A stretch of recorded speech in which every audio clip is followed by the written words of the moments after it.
Okay, students, our next topic is applications of heating effect of electric current.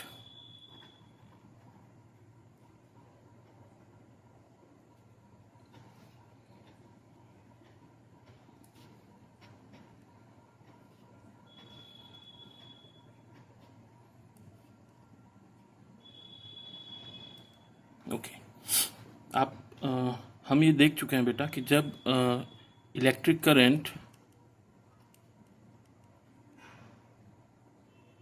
किसी resistance के through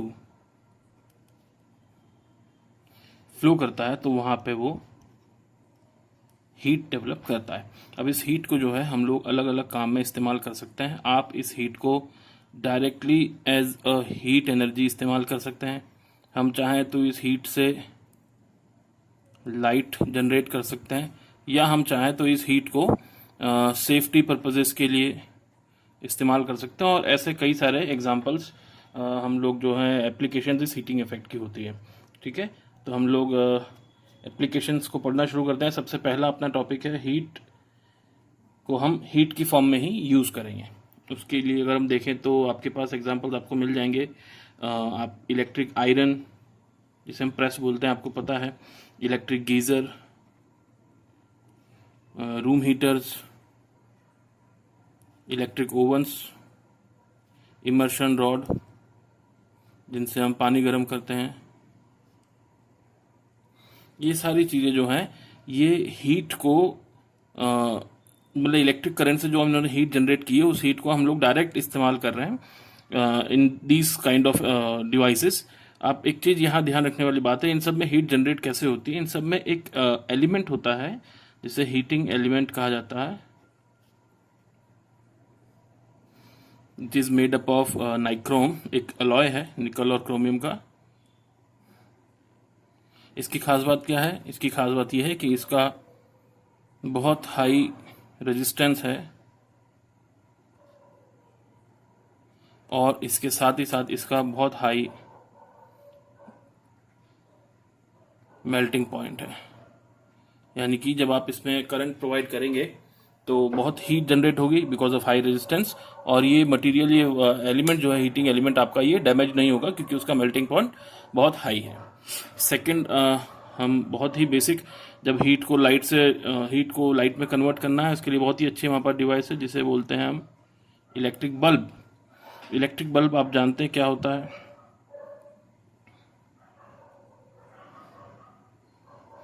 इस electric bulb के अंदर जब हम करंट प्रोवाइड करेंगे तो इसका ये वाला जो पार्ट है अंदर, इसे कहा जाता है filament, which is made up of tungsten. इसकी भी खास बात यही है कि बहुत ही हाई रेजिस्टेंस और बहुत हाई मेल्टिंग पॉइंट होता है। और साथ ही साथ इसके अंदर कुछ गैसेस, आयनाइज्ड गैसेस होती हैं। तो जब इसको हीट मिलती है तो उसके अंदर जो गैसेस हैं बहुत ही हाई टेम्परेचर पे वो गैसेस ग्लो करने लगती हैं और यहाँ पे आपको लाइट मिलती है। तो एक्चुअली इलेक्ट्रिक करंट से हमने हीट जनरेट किया है और उस हीट को हम इस्तेमाल कर रहे हैं लाइट के लिए। तो ये हमारे heating effect of electric current की दूसरी एप्लीकेशन है। और मैंने जैसे बताया सेफ्टी, तो इसके लिए जो एक डिवाइस है उसे हम बोलते हैं सेफ्टी फ्यूज। सेफ्टी फ्यूज क्या है बेटा? ये एक तरह का सर्किट ब्रेकर है। आप इसका मैं अगर डायग्राम बताऊं आपको तो इसे सिंपल इस तरीके से डिनोट किया जाता है। ये इस कंपोनेंट का डायग्राम है और कई जगहों पे आप देखेंगे ये डायग्राम कुछ ऐसा भी होता है। ये भी एक इलेक्ट्रिक फ्यूज का डायग्राम है। फ्यूज एक्चुअली है क्या बेटा कि जो हमारी मेन लाइन है उसके अंदर हमने एक ये फ्यूज लगा दिया है सपोज, तो इसकी एक फिक्स रेटिंग है। ये हमारा लोड है, यानी जो भी डिवाइस हम चला रहे हैं ये वो है, और ये हमारी सप्लाई इसके अंदर आ रही है। इस फ्यूज की एक पर्टिकुलर रेटिंग है। हर फ्यूज की एक रेटिंग होती है। सपोज इस फ्यूज की रेटिंग है 5 एम्पियर। तो इस फ्यूज को लगाने से फायदा ये है कि जब तक इस सिस्टम में 5 एम्पियर या उससे कम करंट फ्लो करेगा तब तक ये फ्यूज आपका इंटैक्ट है। आपका सर्किट कंप्लीट है। अगर आपका करंट जो है it is more than 5 amperes, जो कई कारणों से हो सकता है कहीं सप्लाई में फ्लक्चुएशन हो सकता है जो आपकी डिवाइस है वो जाम हो रही हो, ओवरहीट हो रही हो, उसकी वजह से भी कई बार अपने सर्किट में करंट बढ़ता है। तो जैसे ही सर्किट का करंट 5 एम्पियर यानी कि जो फ्यूज की रेटिंग है उससे बढ़ेगा, ये फ्यूज जो है इट विल ब्लो अवे, ये पिघल जाएगी और यहां से आपका सर्किट ओपन हो जाएगा, सर्किट ब्रेक हो जाएगा। सर्किट ब्रेक होने से ये है कि अब फर्दर कोई सप्लाई नहीं रहेगी, तो आपका जो लोड है, जो आपकी मशीन कनेक्टेड है, इट विल बी सेफ और यहाँ पे किसी तरह का कोई डैमेज नहीं होगा। तो it's a kind of safety device. इस फ्यूज की खास बात यह है कि इसका लो मेल्टिंग पॉइंट होता है, ये बहुत इजीली मेल्ट हो जाता है। एक पर्टिकुलर करंट के ऊपर एक पर्टिकुलर टेम्परेचर जनरेट होगा और उससे ज़्यादा टेम्परेचर होने पे ये करंट फ्यूज जो है वो पिघल जाएगा और the circuit will be safe. और फ्यूज जो है वो जनरली कॉपर से ही बनाए जाते हैं, जो हमारे डोमेस्टिक इलेक्ट्रिक सर्किट में होता है उसके फ्यूज के अंदर कॉपर का वायर होता है। बट हाई सेंसिटिव डिवाइसेस जहाँ पे होती है वहाँ पे सिल्वर भी यूज किया जाता है फ्यूज बनाने के लिए, अदरवाइज जनरली कॉपर के ही फ्यूजेस होते हैं। Okay students, our next topic is electric energy.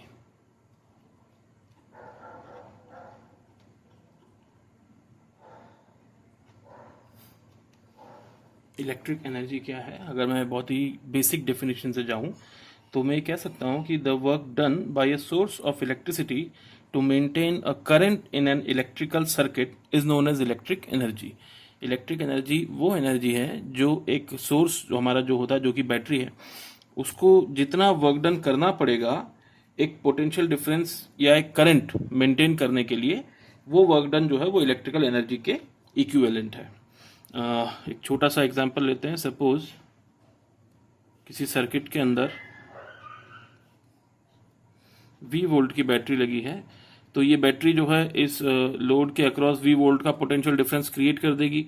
और सपोज हम कह रहे हैं कि इसके अंदर I करंट फ्लो हो रहा है, I करंट फ्लो हो रहा है और इसमें कुछ चार्ज Q जो है वो चल रहा है फॉर टाइम T। इस तरीके से पूरा सर्किट जो है वो कंटिन्यू चल रहा है। तो मैं ये कह सकता हूं कि जो वर्क डन इसमें इस बैटरी के द्वारा किया गया है, वो वर्क डन जो है potential difference multiplied by this charge है।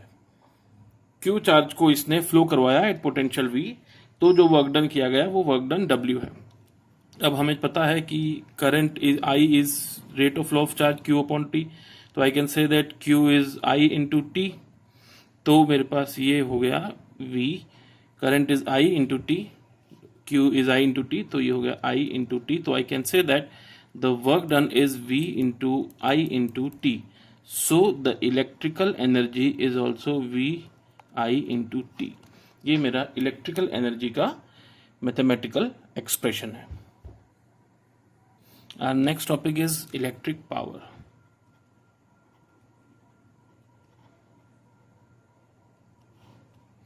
अब बच्चों इलेक्ट्रिक पावर क्या है? तो इसके लिए अगर मैं डेफिनेशन से जाऊं तो मैं कह सकता हूं कि electric power is defined as the amount of electrical energy consumed in a circuit per unit time.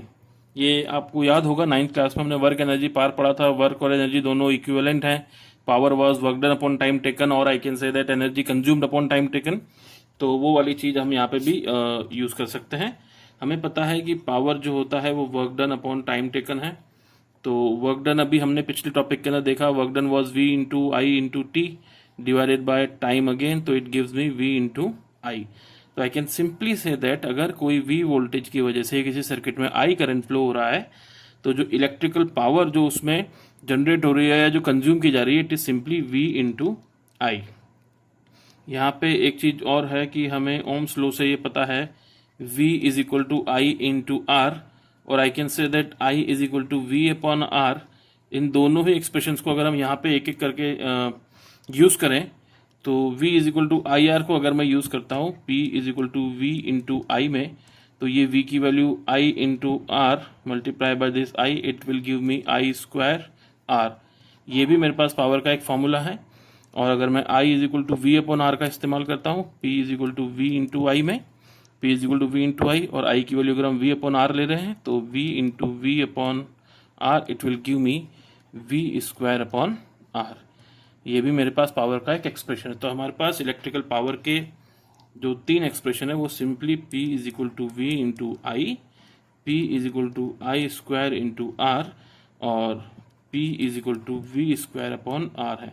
ये तीनों एक ही चीज है, इन्हें हम कहीं भी इस्तेमाल कर सकते हैं, इंटरचेंज कर सकते हैं आपस में। जहां हमारे पास वोल्टेज और करंट दोनों अवेलेबल है तो पावर के लिए ये वाला फॉर्मूला इस्तेमाल करेंगे, अगर करंट और रेजिस्टेंस है तो ये फॉर्मूला इस्तेमाल कर सकते हैं, और वोल्टेज और रेजिस्टेंस है तो ये फॉर्मूला इस्तेमाल कर सकते हैं। All these three are interchangeable और ये हमें इलेक्ट्रिकल पावर की वैल्यू बताएगा। अब हम डिस्कस करेंगे units of electrical power. Power की यूनिट हमने 9th क्लास में क्या पढ़ी थी बेटा? वाट। ये पावर की स्टैंडर्ड यूनिट है। और अगर इलेक्ट्रिक टर्म्स में बात करो, हमें पता है पावर इज वी यानी कि वोल्ट इंटू आई यानी कि एम्पियर। तो यहां से एक चीज बहुत क्लियर है कि अगर किसी सर्किट के अक्रॉस 1 वोल्ट का पोटेंशियल डिफरेंस अप्लाई किया जाए और सच दैट कि इसमें 1 एम्पियर करंट फ्लो हो, तो जो पावर यहां जनरेट होगी इट विल बी 1 वाट। इसी यूनिट को अगर हम लार्जर वे में देखें तो 1000 वाट होता है 1 किलोवाट, और 10⁻⁶ यानी कि 1000 it will give me 1 megawatt, और अगर और बड़ा करें 10⁹ तो ये हो जाएगा 1 गीगावाट। ओके स्टूडेंट्स, हमारा नेक्स्ट टॉपिक है practical units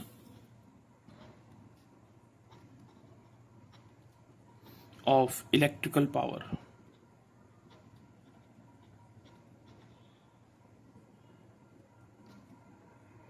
practical unit of electrical power क्या है बेटा? ये एक ऐसी यूनिट है जो जनरली हम लोग ऐसी जगहों पे इस्तेमाल करते हैं जहां पे किसी न किसी तरह का मैकेनिकल वर्क हो रहा हो। मैकेनिकल वर्क एज इफ कोई इंजन चल रहा है या कहीं पे कोई मोटर मूव कर रही है, कोई फैन है, बड़ा कंप्रेसर है, ऐसी जगहों पे हम लोग जो है प्रैक्टिकल यूनिट इस्तेमाल करते हैं, और उस प्रैक्टिकल यूनिट का नाम है हॉर्स पावर। सिंपल भाषा में HP। होता कितना है? 1 HP इज इक्वल टू 746 वाट। ये सिर्फ एक डेटा है, हमें याद रखना है, और इसकी टर्म्स में वही हम बहुत ज़्यादा न्यूमेरिकल्स नहीं आते हैं। न्यूमेरिकल्स जो होते हैं हमारे वाट, किलोवाट, मेगावाट की टर्म्स में ही आएंगे, ठीक है। लेकिन हमें पता होना चाहिए कि 1 HP इज इक्वल टू 746 वाट। अपना नेक्स्ट टॉपिक है कि commercial unit of electrical energy.